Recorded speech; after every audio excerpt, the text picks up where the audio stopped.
Welcome to 21st Sports Recap and Reaction for Game 4 of the 2015 World Series between the Kansas City Royals and the New York Mets, played on Halloween, October 31st, 2015. And heading into this game, the Royals were up 2-1 in the series as the home team had won every game thus far, as the Royals took the first two in Kansas City and the Mets won Game 3 in New York. And here we were in New York for Game 4 as well. And Game 5 tomorrow would be played there too.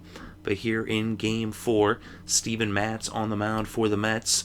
And on the mound for Kansas City, Chris Young. So we're going to go over every at-bat and the stats, give our breakdown and analysis. Starting off in the top of the first, Matz would let up a leadoff single to Escobar to start off this game. But then Zobrist, he would end up getting called for interference as Escobar was stealing second, and it would be a double play as he struck out, and when d'Arnaud went to make the throw, he was in his way, and so Escobar was called out. So you had a crazy double play there right off the rip, as this game was spooky. It was weird. It was like had a Halloween feel to it. And even the Mets, they have orange in their uniform, the color of pumpkins. But anyway, here in the top of the first, Kane would fly out, and that would do it for the first half inning. Then in the bottom of the first, Young would set down the side in order as he got Granderson to ground out. Wright flew out, and Murphy lined out. So down the top of the second, Hosmer would strike out, Moustakas grounded out. Perez reached on a single, and then Gordon grounded out, and that did it for the top of the second. So then in the bottom of the second, Young would retire the side in order once again, retiring the first six batters that he faced, as he got Cespedes to strike out, Duda grounded out, and so did d'Arnaud. So now on to the top of the third, Matz would set down the side in order, as he got Rios to fly out. He struck out Young, and then he got Escobar to ground out. So now to the bottom of the third, and Chris Young would allow the first batter to reach base, and he touched them all as Conforto went deep. He was the first batter to touch a base, period, in this game for the Mets. He went deep to right, 376 feet, and it was 1-0 with the solo shot by Conforto. Flores would then reach base as well with a single, and then he would advance during Matt's at-bat due to a wild pitch. Matz would then sacrifice him over to third, so he had one on third, 90 feet away from home, in scoring position with one out. Granderson then came up, and Granderson hit a sac fly to right. Flores tagged up, and it was now 2-0, and the Royals would challenge if he actually did tag, and he did, and so it was 2-0. Wright would draw a walk, and then Murphy popped out, and that would do it for the third, but not after the Mets had put 2 runs on the board to take the 2-0 lead early on. So then at the top of the fourth, Matz would set down the side in order as he got Zobrist to strike out. He struck out Kane and then got Hosmer to ground out. Then Young would set down the side in order in the bottom half of the inning as he struck out Cespedes and Duda and got d'Arnaud to pop out. The third time he actually retired the side in order is besides the third where he let up the 2 runs, he had set down the side in order every other inning in the first, second, and now the fourth. Now to the top of the fifth, Matz would get Moustakas to ground out. Perez would then reach on a double. Gordon then came up, and Gordon gets an RBI single as he drives in Perez and puts the first run on the board for the Royals, as it was now a 1-run game with the score 2-1, with the Mets still in the lead. Rios would then fly out, and Morales would come in to pinch hit for Young as he would be done for the night, and Morales would reach on a single, but then Escobar flew out, and that did it for the fifth, but not after the Royals had put a run on the board. So 2-1 headed to the bottom of the fifth. Duffy in to relieve Young, as Young had been pinch hit for in the top half of the inning, and Conforto led off the inning, and he goes deep. Another solo shot to lead off an inning as he did so in the third and now in the fifth. And there was a 400-foot home run, and it was now 3-1 as he extended the Mets' lead back to 2. Flores then struck out, and Matz would line out. Granderson then reached on an infield single, but he would be caught stealing during Wright's at-bat, and that would do it for the fifth, but not after the Mets had put another run on the board to extend their lead to 2 at 3-1. So now at the top of the sixth, Zobrist would lead off with a double, and then Lorenzo Cain brought him in with a single, and it was now a one-run ball game once again, with the score now 3-2 with the Mets in the lead. New York would go to the bullpen now as Matz would be done, and he was visibly upset as he was not able to record an out in the sixth inning. So Lorenzo Cain would then steal second on Nice with Hosmer at the plate. Hosmer then lined out, and Moustakas ground out, and now Bartolo Colon would come in to relieve Nice. And then Cain would end up on third on an error by Colon, but Perez would strike out, and that would do it for the sixth. So now on the bottom of the sixth, the top of the sixth, now to the bottom of the sixth, Hochevar on the mound in relief of Duffy, and he would set down the side in orders. He got Wright to fly out, Murphy lined out, and Cespedes flew out.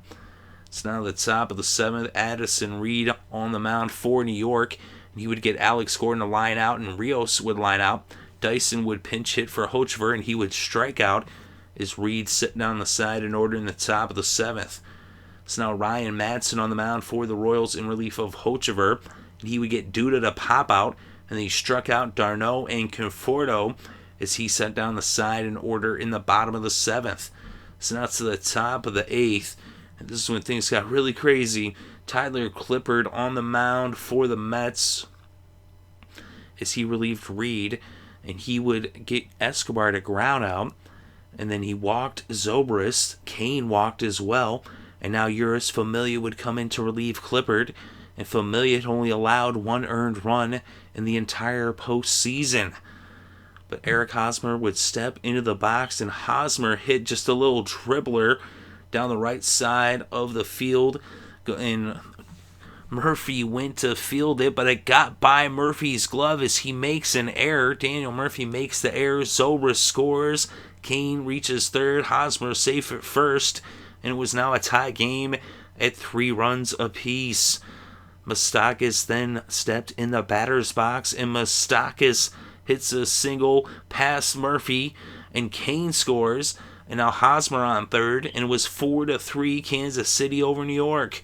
Salvador Perez then came to the plate, and he would hit a single to right field, and Hosmer would score. Moustakas to third, and it was 5-3 as Kansas City had put up 3 runs in the top of the eighth. It all started with the error by Murphy. Now Alex Gordon came up, and Alex Gordon hit the ball at Murphy, and Murphy ended up getting a double play all by himself as he tagged Perez, and then he did a flip with the glove, didn't even use his hand to get Gordon out at first, just flipped the ball right out of his glove. A real nice defensive play by Murphy to bring the top of the eighth to a close after having made the error earlier that allowed the tying run to score.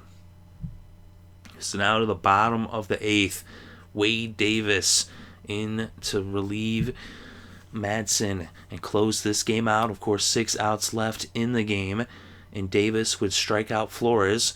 Johnson would pinch hit for Lagares, and he would fly out, and then Granderson grounded out as Davis set down the side in order in the bottom of the eighth. So now to the top of the ninth, Hansel Robles on the mound for New York in relief of Familia, who had blown this one. Of course, Clippard would be on the hook for the loss at this point, as he actually had started off the eighth inning before Familia came in to relieve him, so he was responsible for those runs. And now Orlando would strike out, and Davis struck out, and then Escobar flew out as Robles was able to set down the side in order in the top of the ninth. So now it's the bottom of the ninth. The Mets 3 outs away from going down 3-1, and the first batter would be David Wright. And Wade Davis still on the mound for Kansas City. He came in the eighth, was looking to record the final 6 outs of this game, and he gets Wright swinging as Wright strikes out. So now Daniel Murphy comes to the plate, and if Wright had reached base, Murphy would have had a chance to tie it with a swing. But with one out, nobody on, all he could really do is hope to, at best, make it a one-run game. But instead, he gets an infield single, and so he's on first, and now Cespedes in the batter's box, and he hits a single. So now you have two on with one out for Lucas Duda, and Lucas Duda ends up grounding into a double play. He hits into a double play. Actually, Moustakas caught the ball, was a liner, not a grounder. He caught the ball, and then he threw it to first and doubled up Cespedes. Cespedes was off and running. There was a crazy shift that the Royals had where they had three guys over on the right side. Moustakas was over by himself on that side, left of second base from the catcher's point of view. And so with Moustakas over there by himself, when the ball was hit to that side, Cespedes thought there's no way that Moustakas is going to make that play, but he made a great play, and he gets him doubled up, and that brings this game to a close as the Royals now take the lead in the series 3-1 with a 5-3 victory. Madson gets the win. Davis gets the save in 2 innings of relief, allowing just 2 hits and no earned runs with 2 strikeouts for Wade Davis. Madson pitched an inning with no hits, no earned runs, and had 2 strikeouts. He gets the win as he was the pitcher of record when the Royals put up those 3 runs in the 8th inning as they come from behind to win this one. The Royals are a team that you cannot make mistakes against because they will take advantage. Tyler Clippard gets the loss for New York. And what a crazy game this was. After all postseason, Murphy had been red hot. And then here in this game, he ends up with the error that cost them the lead as they end up with the tie game. Of course, for them to be in that position wasn't Murphy's fault, and he did make a really excellent defensive play to get them out of that inning.